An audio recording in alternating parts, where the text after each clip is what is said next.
Ну, когда война началась, вот папу, значит, отправили в санаторий. Мама в воскресенье, это 22 июня было. Мама поехала к нему в Лисинос, санаторий. Она поехала к нему, я осталась. Мы с подружкой пошли по магазинам, ничего не знаем.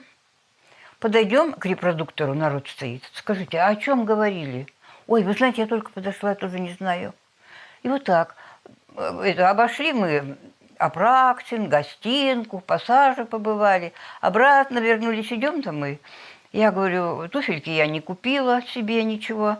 Я говорю, пойдем, зайдем. Я говорю, это во Фрунзенский универмаг.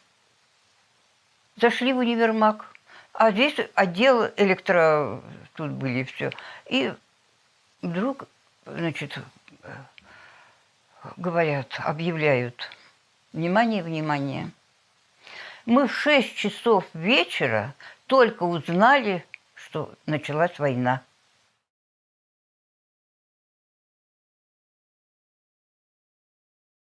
Мы с подружкой пошли, идем по Загородному проспекту, не дошли немножко до Витебского вокзала, воздушная тревога. Эти сигналы такие страшные были, так они действовали на нервы, ужас один. И когда, значит, началась, мы все, смотрю, все бегут под первую арку, спрятались. Это было в 3 часа дня, 8 сентября. Спрятались мы, стали бомбить. Первый раз стали бомбить город. И первые бомбы упали на Бадаевские склады. А до этого Жданов говорил, Ленинграду бояться нечего голода. Вот, что как в кольцо-то окружили. Вот. Голод, у нас продуктов хватит на несколько лет. А тут, значит, и первые бомбы упали. 53-й склад, это был военный там склад, 53-й, и в эти продовольственные. Ну, в общем, одним словом бомбили Бадаевские.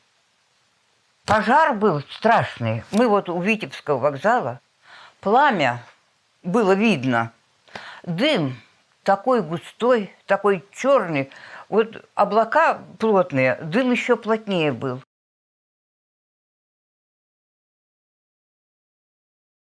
Мама нам всем это сшила мешочки, положила каждому смену белья, мыло, ну там что нужно. Все у нас было, значит, и кружечка, и все было с собой. Как только воздушная тревога, каждый берет свой мешочек, и мы спускались вниз подарку. Мы спасались только подаркой. А уж один раз мне так надоело это все бегать. Я говорю, я не пойду. Все у меня ушли, одна я осталась. А вот за нашим домом, наш 117, дальше 119 был тарный склад. А потом, значит, дом 121 и улица Егорова. Это вот где Варшавский вокзал. Значит, тут мост был, и вот он проходила улица. Это она шла до первой Красноармейской. Вот.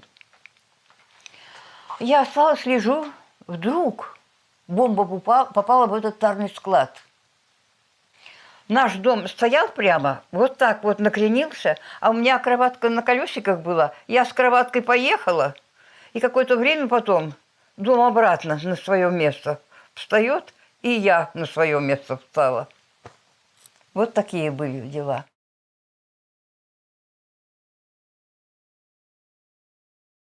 В сентябре месяце дома никого не было. Я одна, приходит тетя Нюра, у нас дворник. Репина, а вам повестка. Я говорю, тетя Нюра дежурит, я думала, что из штаба ПВО. Вот. Она говорит, нет, хуже. А я говорю, на окоп? Она говорит, да. Распишитесь. Я говорю, тетя Нюра, а кому, маме или мне? Репина, и все. Инициалов нет. Она, поезжайте любая. Мама приходит, я говорю, мама, нам принесли повестку на окопы. Я говорю, тетя Нюра говорит, поезжайте любая. Она говорит, дочка, ты молодая, у тебя семьи нет, поезжай ты. А у меня еще маленькие дети. Вот. Если ты погибнешь, ты одна. А я погибну, дети останутся. И я поехала. Вот. Вот приезжаю с Витебского вокзала до села Купчино. Раньше был поселок Купчино. Вот. В Купчине был военный штаб, полевая кухня. А мы работали между Купчином и Шушарами. Мы рыли траншеи, щели, и рядом, значит, эти противотанковые рвы. Поля, картофель не убрано. Капуста огромная, кочаны, не убрана. Нам строго-настрого предупредили. К полям не подходить, все заминировано. А у нас дома голодный, думаю, ну, хоть бы что-то привезти. Нет. Раз предупредили, мы строго соблюдали. Один раз работаем мы, пришли с обеда, берем свои лопаты. Только взяли, нам приказ бросать инструмент, наступление идет. Мы бегом. Не поезда ждали, ничего, как поезд вечером за нами приходил. И мы до города бежали, сколько там, километров 15, наверное, там, от поселка. Да, мы бежим, машина стоит, крытая машина, а вверх откинут назад. Стоят двое носилки. Молодой мужчина и женщина. Мужчина так сидит, голову опустил, около него ноги лежат. А женщина, так, она плакала, около нее тоже ноги лежат. Они бежали где-то около этих полей, а там канавочка такая, и там мина была, на свою мину наскочили. Вот, по колено им ноги оторвало. Вот. Ну, прибежали мы, значит, добежали до города. Вот.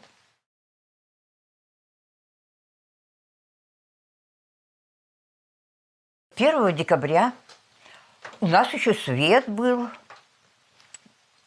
и вода была.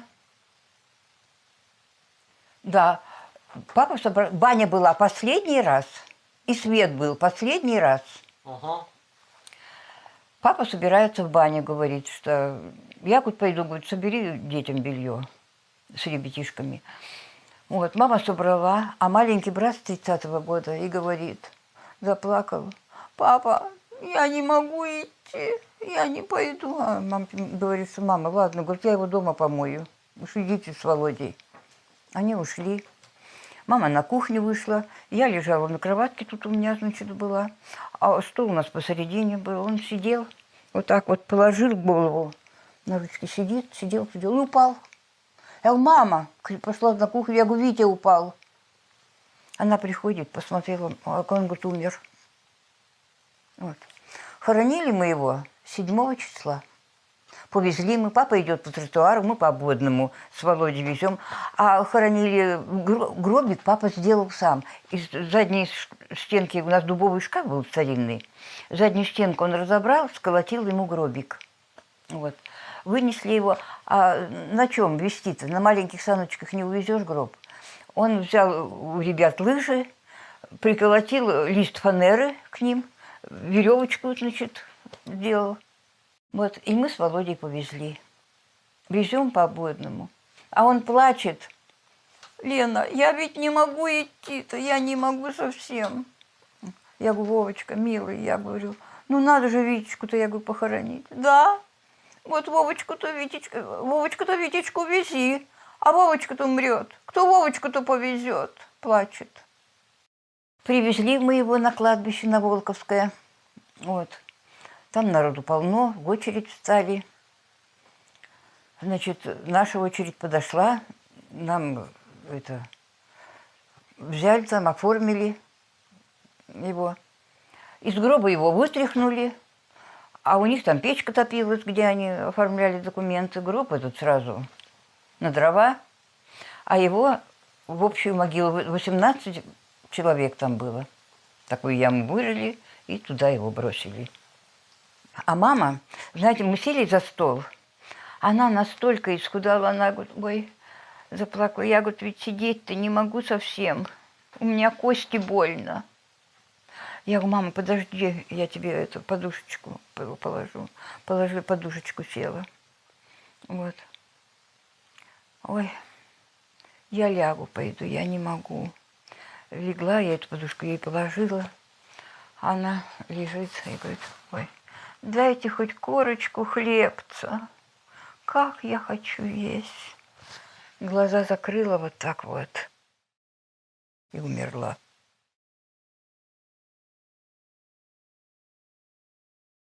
Ой. Ну вот, повезли мы, привезли ее. А уже могилы-то не такие вот, как Витю хоронили, что 18. Тут, знаете, экскаватором. Вот, ну, немножко, да вот как от стены, и вот такая вот ширины. Траншея вырыта. Приехали мы, а маму-то уж я завернула в одеяло, и, значит, так, простынку в одеяло. Вот. Привезли. Один, значит, мужчина берет за голову, другой за ноги. Вот так вот раскачали и туда. Вот так хоронили.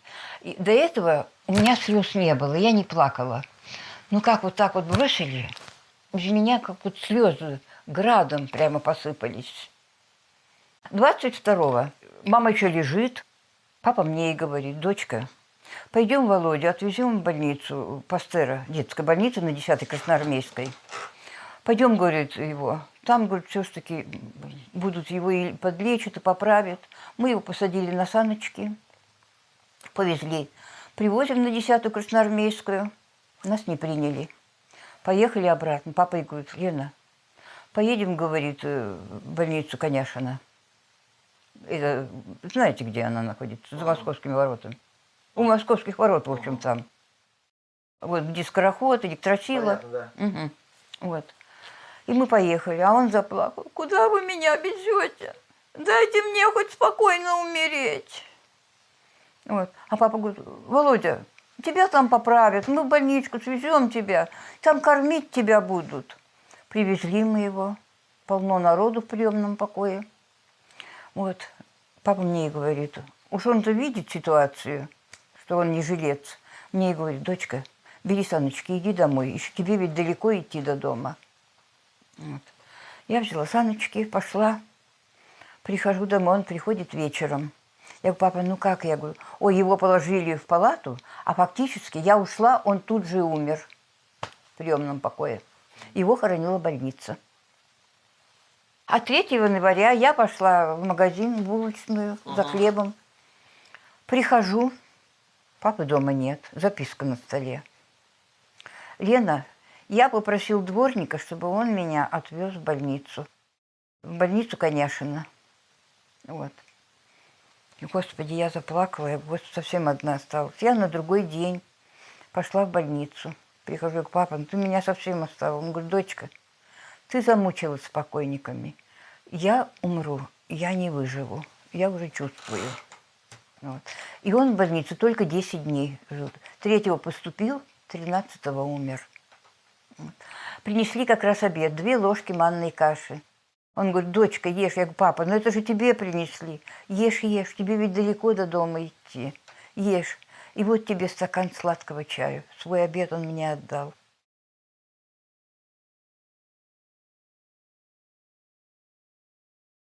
Вот Витя умер 1 числа.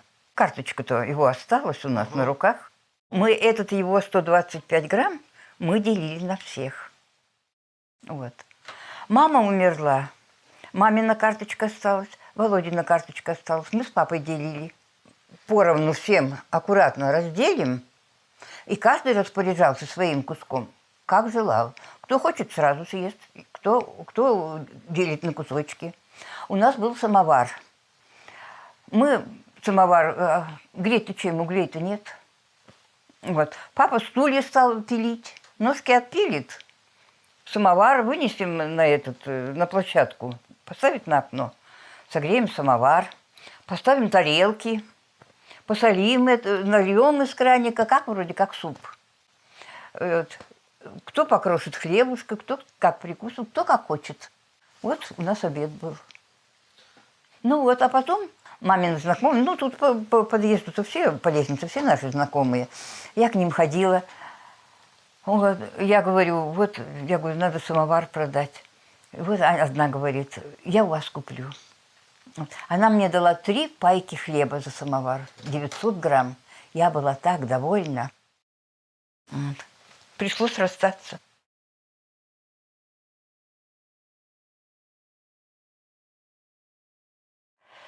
Уже ни отопления, ничего не было. Папа взял, у нас было цинковое ведро, он вырезал дырочку, поставили мы это ведро на кирпичики. Дров у нас не было, мы дрова были истопили уже все. Папа потом уже стал стулья пилить, все, кухонный стол уже спилил. Вот. А сверху крышка. А, значит, самоварную трубу мы в печку откроем, и у нас, пожалуйста, дым идет. Вот. И мы топили, это у нас такая буржуйка была. Мы на ней согреем что-то. Вот. А потом, знаете, воды-то не было, бани-то не было. Вот. И шип бегает, и все, белье грязное. Я сначала свое все носила белье. И его марш в печку грязное, сжигаю. Вот. Потом стала мамина белье носить. Мамина все переносила, папина стала белье носить.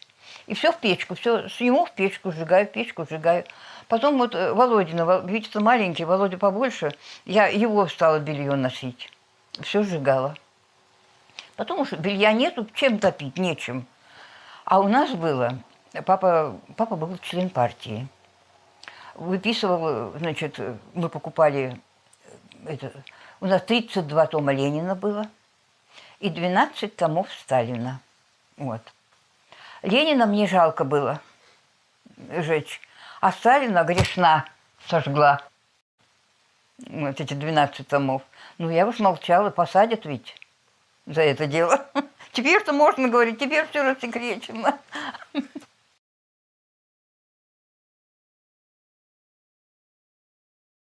Нам объявили, что, значит, поступили продукты. Вот. Я в 5 утра, сказали, говорят, что мясо будут продавать. В 5 утра встала, пошла, мне через мост перейти, продовольственный рядом будут. А знаете, а так-то вот раньше придешь в магазин, мы не заходили, уж незачем было. Продавцы стоят, полки абсолютно пустые. А полки уже на второй день войны были пустые. Ну, пока еще склад-то был забрасывание немножко, а так все брали, прямо как метлой все мели из магазина. Вот. Встала, и я с 5 утра стояла до 5 вечера. Такая была очередь. Вот. А ведь работают медленно, все же все нищие такие. Вот. Силы-то ни у кого нету. 5 часов вечера мне свешали 100 грамм баранины. Вот, я иду, несу кусочек, думаю, иду сейчас, я говорю, ой, я отварю сейчас бульона, горячего бульончика мясного попью, и кусочек мяса съем. Шла, откусила кусочек сырого. Да пока шла до дома, то весь кусочек и съела сырым. Уж пришла домой, мне варить-то нечем. Вот что делает голод.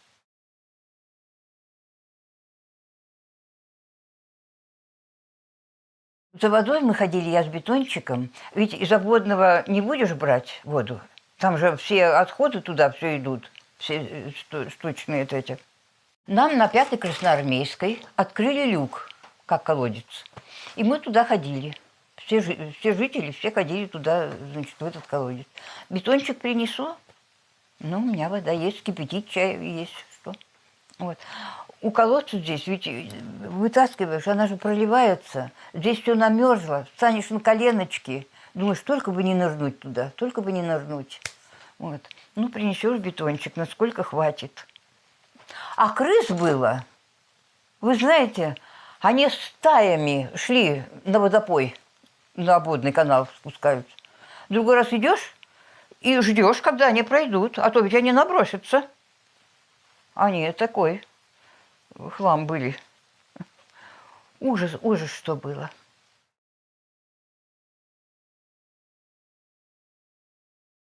В марте месяце Жданов обращается ко всем городам призывом. Вот. Что, дорогие ленинградцы, город наш в опасности.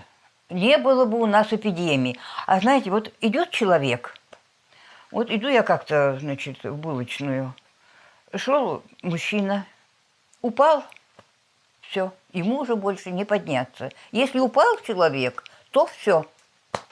Идут мимо, никто не поднимет. Если я его буду поднимать, я сама упаду. У меня силы нет. Вот. И вот, а потом, значит, ведь снег-то никто не убирал. Снег идет, идет, и потом, значит, бугорочек, где человек лежит. А в марте месяце мы раскапывали, значит, мы вышли. Кто мог, все вышли. Вот такие-то тощие, бессильные. Нам на саночки, вот знаете, были раньше из-под спичек фанерные ящики, вот такие. Такой ящичек поставят на саночки, мы его нагрузим, 2-3 человека везем к обводному каналу, сгрузим обратно. Вот. Где бугорочек, раскопаем его. Этих покойников потом мы не трогали, нам было не под силу. Машина приезжала, откуда, я не знаю, и покойников уже на машину грузили и увозили. Вот. Вот так вот. А то, чтобы не было эпидемии, я говорю, мы город весь убрали. От снега очистили, от покойников, от всех. Вот.